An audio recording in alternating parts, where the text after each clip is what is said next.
Hello, नमस्कार दोस्तों। स्वागत है आपका आपके परिवार सेजल क्लासेस जयपुर में। राजस्थान की आर्ट एंड कल्चर का फर्स्ट टॉपिक शुरू करते हैं। वह है संत और संप्रदाय।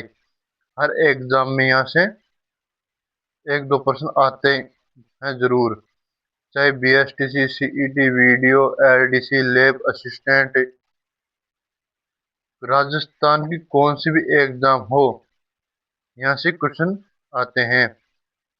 पूरी यूट्यूब पर कंप्लीट आर्ट एंड कल्चर पढ़ेंगे पूरी थ्योरी के साथ।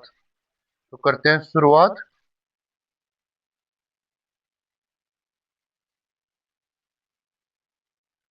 भक्ति आंदोलन संत संप्रदाय में पहला है भक्ति आंदोलन। भक्ति आंदोलन का प्रारंभ 7वीं सदी में दक्षिण भारत केरल से हुआ है, जिसे मौन क्रांति भी कहा जाता है। कि भक्ति आंदोलन का जो प्रारंभ है वह कब हुआ है? 7वीं सदी में। तो 7वीं सदी या शताब्दी में कहां से? दक्षिण भारत से। दक्षिण भारत में भी कहां से? केरल से। जिसे क्या कहा जाता है? मौन क्रांति कहा जाता है। दक्षिण भारत में भक्ति आंदोलन की जो प्रणेता है वह है रामानुजाचार्य जी। कि दक्षिण भारत में भक्ति आंदोलन के प्रणेता रामानुजाचार्य जी। और उत्तरी भारत में भक्ति आंदोलन के प्रणेता रामानंद जी। कौन? रामानंद जी। और राजस्थान में भक्ति आंदोलन के प्रणेता संत धन्ना जी। पूरी थ्योरी के साथ पढ़ेंगे। एक भी क्वेश्चन एग्जाम से बाहर नहीं जाएगा, इनसे बाहर नहीं आएगा एग्जाम में।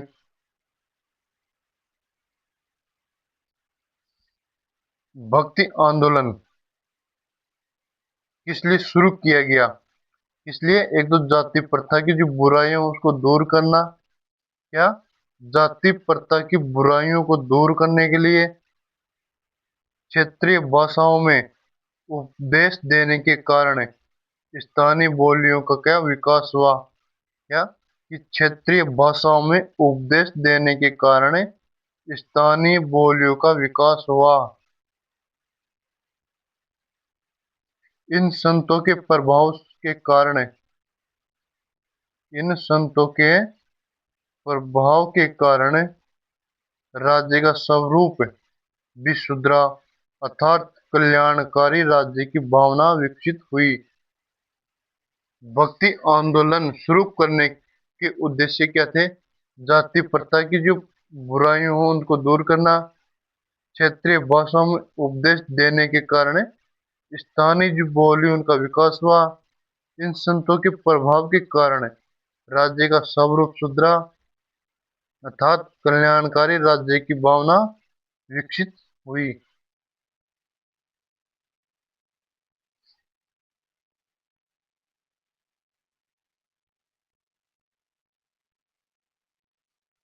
भक्ति आंदोलन भक्ति संतों ने स्थानीय बोलियों में लौकिक साहित्य की रचना की। कि भक्ति जो संतों ने स्थानीय बोलियों में किसकी रचना की? लौकिक साहित्य की रचना की। इन संतों के प्रभाव से सामाजिक बुराइयां जैसे पर्दा प्रथा, बाल विवाह, बहु विवाह, दहेज प्रथा, सती प्रथा, कन्यावधि को नियंत्रित करने में सहायता मिली। क्या? कि इन जो संतों की जो प्रभाव से सामाजिक बुराइयां को नियंत्रित करने में क्या सहायता मिली थी? सामाजिक बुराइयां कौन सी?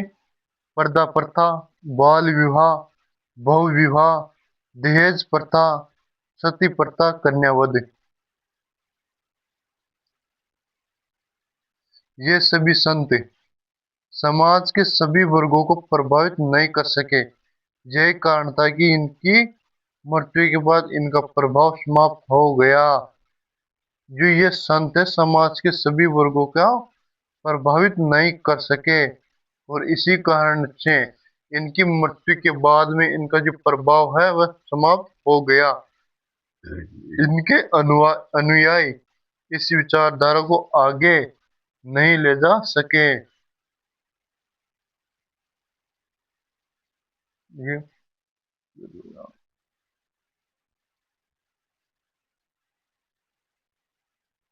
ये पढ़ लिया। भक्ति आंदोलन। भक्ति आंदोलन की शुरुआत कहाँ से हुई? दक्षिण भारत से। दक्षिण भारत में कहाँ से? केरल से। किसने की? रामानुजाचार्य। सिर्फ 1 मिनट में रिवीजन करते हैं। भक्ति आंदोलन को दक्षिण भारत में किस नाम से जाना जाता है? मौन क्रांति। उत्तरी भारत में भक्ति आंदोलन के जनक रामानंद जी। दक्षिण भारत में रामानुजाचार्य। राजस्थान में धन्ना जी। जो कहाँ के हैं? धन्ना जी टोंक के, धोन कला गांव के। भक्ति आंदोलन का प्रभाव, क्या क्या प्रभाव थे? एक, जातिगत स्थानीय भाषाओं का विकास हुआ। कल्याणकारी राज्य की स्थापना। सामाजिक प्रथाओं को नियंत्रित किया गया। लौकिक साहित्य की रचना की गई। भक्ति आंदोलन दक्षिण में 7 से 12वीं शताब्दी तक, और उत्तर में 13 से 16वीं शताब्दी तक। दक्षिण में संत थे, उन्हें आलवार कहा जाता था, जिनकी संख्या 12 थी। ये विष्णु के भक्त थे, यानी इन्हें वैष्णव कहा जाता है। और उत्तरी भारत में 13 से 16वीं शताब्दी के संतों को नयनार कहा जाता है। इनकी संख्या 63 थी। जो शिव भक्त, इनको शिव कहा जाता है। आलवार।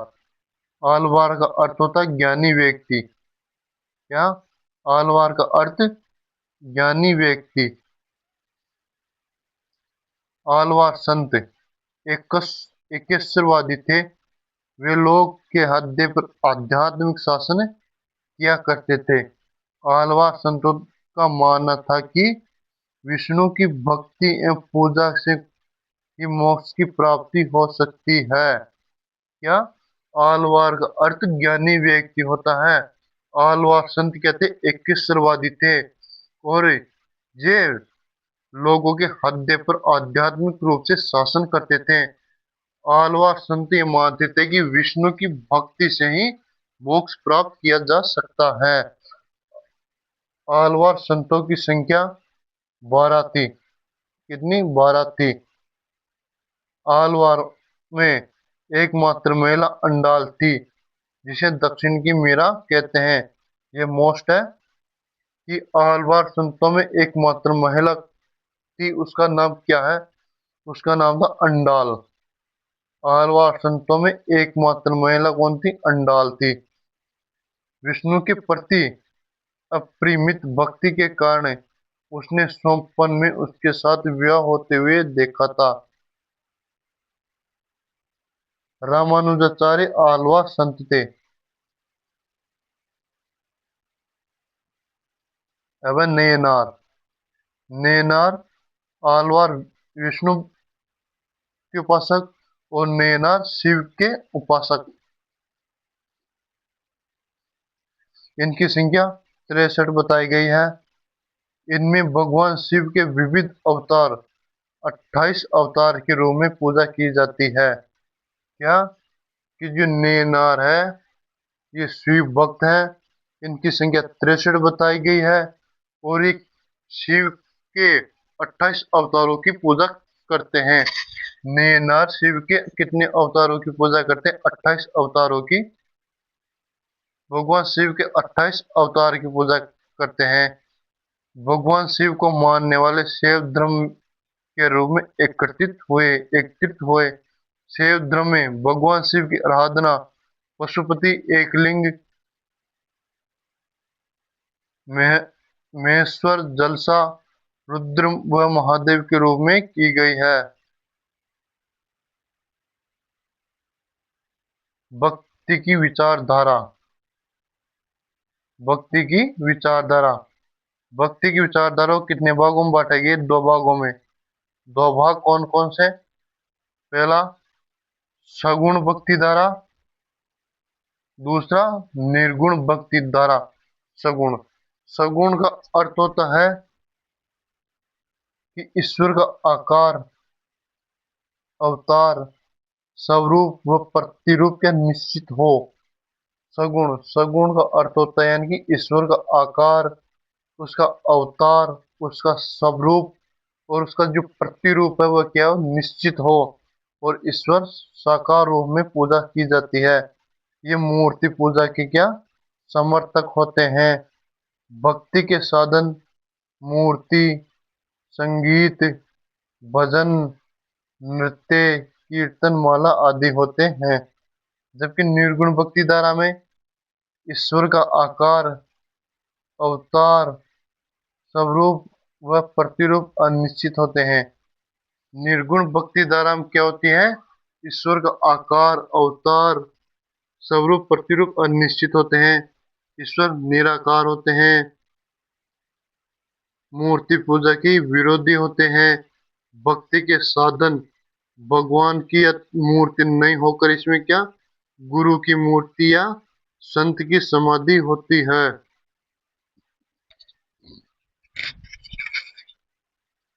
सगुण भक्ति धारा निर्गुण भक्ति धारा में सीधा सीधा अंतर है कि सगुण भक्ति धारा में क्या ईश्वर की मूर्ति को साकार मानकर पूजा जाता है, जबकि निर्गुण में कोई आकार नहीं होता, ना कोई स्वरूप होता, अनिश्चित होती है। इसमें गुरु की मूर्ति या किसकी गुरु की समाधि को पूजा की जाती है।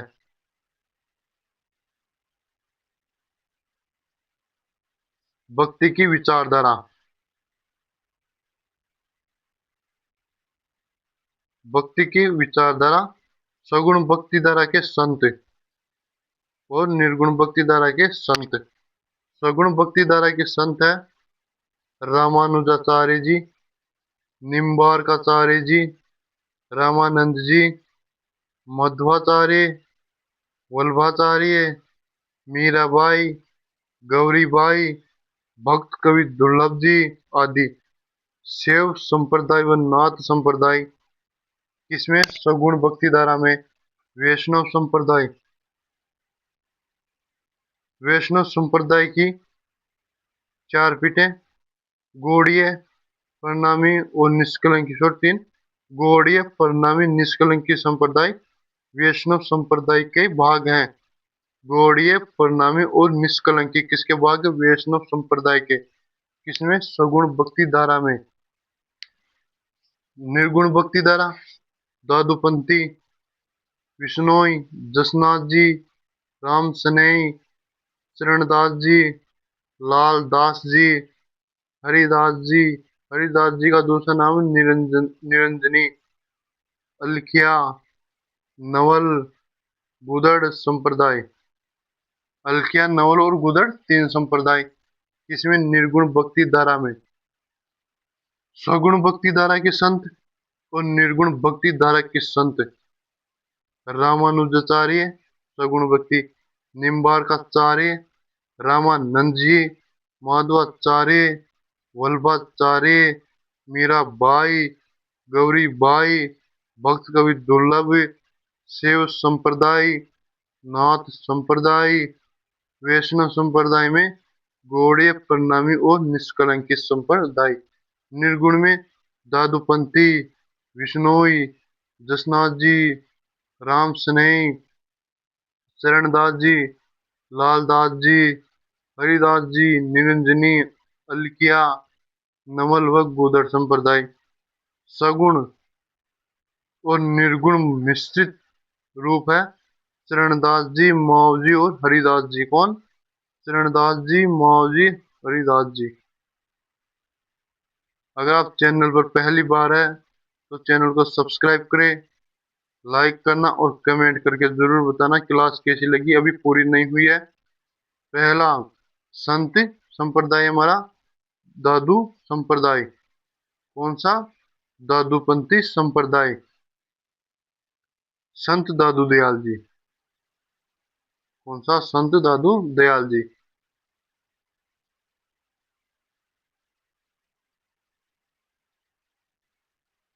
संत दादू दयाल जी का उपनाम राजस्थान का कबीर। संत दादू दयाल जी का उपनाम है राजस्थान का कबीर। किसके अनुसार? मोतीलाल मेनारिया के अनुसार। दादू दयाल जी के गुरु का नाम वृद्धानंद जी या बुड्ढन जी। कबीर जी दास जी के शिष्य। प्रमुख पीठ नरेना या नारायणा जयपुर में। आंदोलन निफक आंदोलन शुरू किया था। दादू दयाल जी का उपनाम राजस्थान का कबीर। गुरु वरदानंद या बुड्ढन, जो किसके शिष्य हैं? कबीरदास जी के शिष्य हैं। प्रमुख पीठ नरेना या नारायणा जयपुर में। आंदोलन निफक आंदोलन। दादू दयाल जी के का कौन सा आंदोलन था? निफक आंदोलन। यह सासा शब्द कबीर का मीठा लागे मोही। मीठा लागे मोही। सासा शब्द कबीर का मीठा लागे मोही। ये कोई बात कही गई थी कि दोहा है इनका। अब संत दादू दयाल जी। संत दादू दयाल जी का जन्म हो 1544 ईस्वी में। कहाँ? अहमदाबाद गुजरात में। संत दादू दयाल जी का जन्म होता है 1544 ईस्वी में अहमदाबाद गुजरात के अंदर। धार्मिक मान्यता यह है कि साबरमती नदी में लोधीराम ब्राह्मण को टोकरे में बहते हुए मिले थे।